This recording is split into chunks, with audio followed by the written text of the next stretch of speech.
Sur la route de Talven, les plaines calcinées s'étendaient à perte de vue. Le vent soufflait entre les ruines, portant les odeurs de guerre et d'abandon. Iselde marchait près du prince, silencieuse. Dans son regard, les souvenirs d'une sœur tombée. Le passé pesait, et chaque pas les menait plus près de la guerre.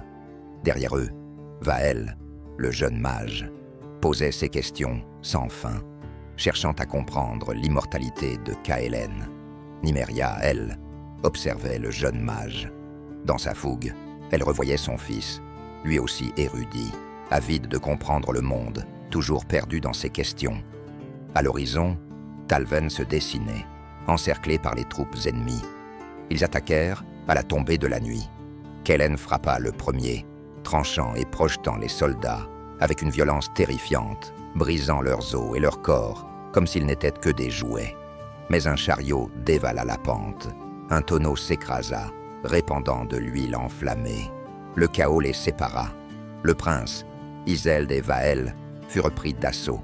Poussé par le souvenir de Lysara, le prince tenta de protéger Iselde, mais la fit trébucher, manquant de peu de la faire tuer. Une barrière magique les sauva. Vael avait réagi à temps. Plus tard, dans le calme fragile de la ville, Iselde se tourna vers le prince, furieuse. Elle lui dit de ne plus jamais faire ça. Elle n'était pas sa sœur, et elle voyait bien comment il la regardait. Si elle comptait à ses yeux, ce devait être pour ce qu'elle était, pas pour l'ombre d'une morte. Avant qu'ils ne répondent, une voix grave les interrompit. Medran était là. Son regard perçait à travers la pénombre.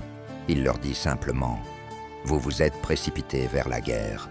J'espère que vous comprenez les horreurs qui vont se dérouler ici. » Le prince sentit un poids s'abattre sur ses épaules. L'affrontement n'était pas encore commencé, mais la guerre venait de les engloutir.